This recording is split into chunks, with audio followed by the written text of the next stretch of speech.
अगर मान होते जवाना सवेरा न जलती ये ज्योति अगर मान होते अगर मान होते जमाने में ममता की कीमत न होती ये जीवन न होता अगर मन न होती।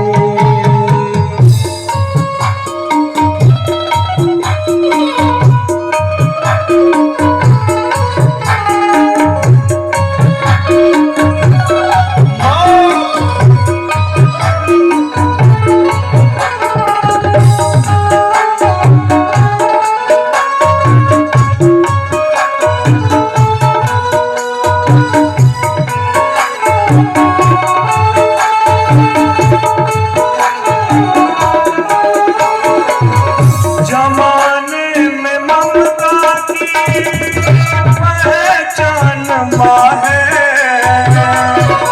माँ से ही पैदा ये सारा जहाँ है।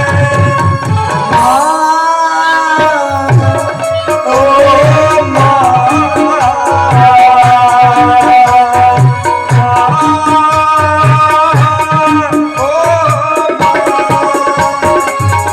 जमाने में ममता की पहचान हो गए, माँ से ही पैदा ये सारा जहाँ है।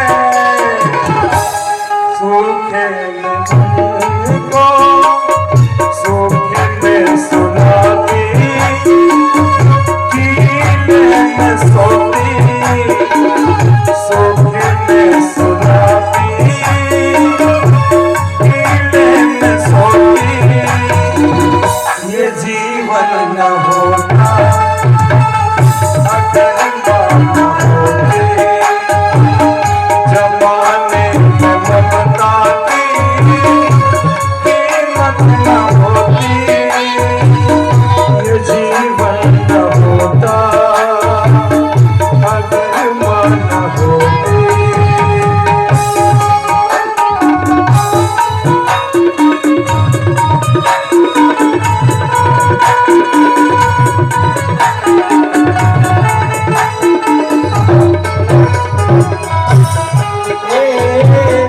कर्ज बेटा होने का निभा ना सकोगे, कर्ज माँ के दूध का चुका ना सकोगे। कर्ज बेटा होने का निभा ना सकोगे, कर्ज माँ के दूध का चुका ना सकोगे। चुका ना सकोगे तुझे ही समझती अपनी आँखों की ज्योति, तुझे ही समझती अपने नैनों की ज्योति ये जीवन न होता अगर मान होते।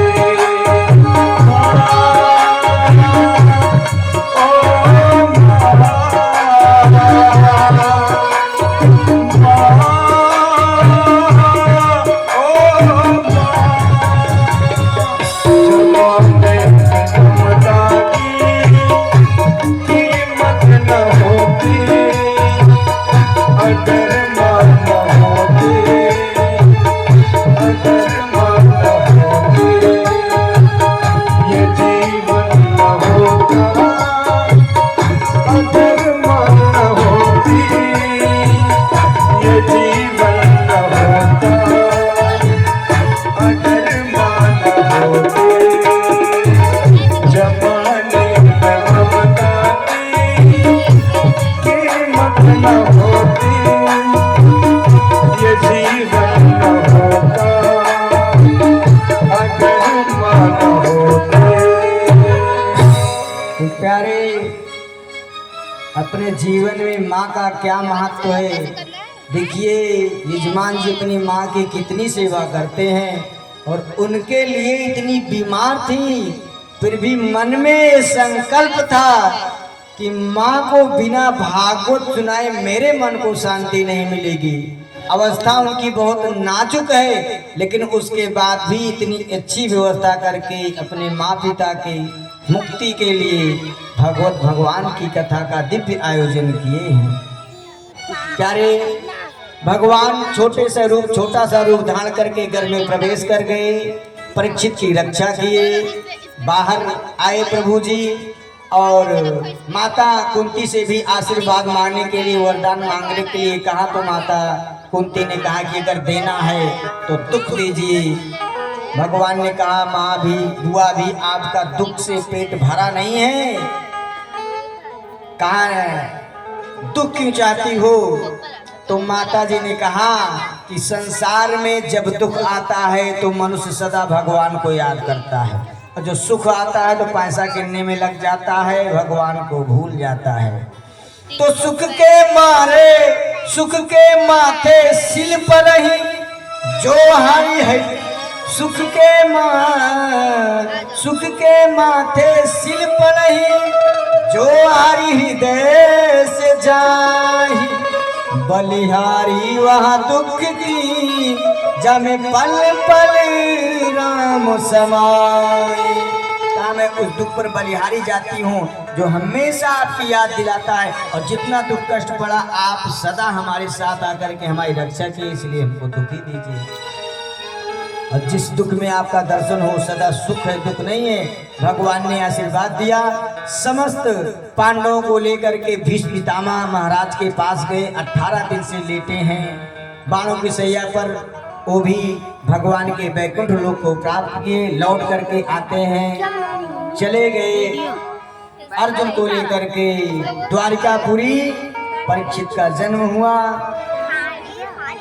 और प्यारे कई महीनों बाद लौट करके अर्जुन आए, और अर्जुन ने बताया कि यदुवंश को ब्राह्मण का श्राप लगा, सब आपस में लड़ भिड़ करके मर गए। चतुपंचा विशिष्टा केवल 4-5 ही बचे।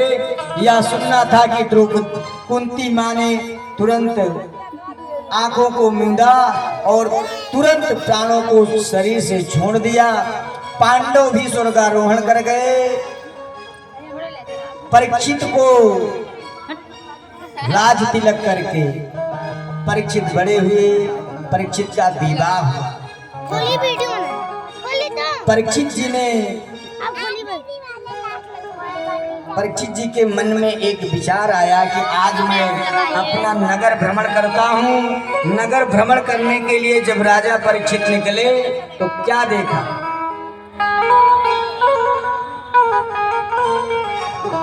एक काला कलूटा व्यक्ति तलवार लिए एक बैल को मारने जा रहा है। और बैल की क्या दशा है, बैल का 3 पैर पहले से कटा हुआ है, एक ही पैर पर खड़ा हुआ है। क्योंकि धर्म के दया, धर्म, दान और सत्य 4 पैर हैं। 3 पैर तो धर्म के सतयुग त्रेता द्वापर में एक-एक युग के प्रभाव से निकल गए। अब कलयुग में केवल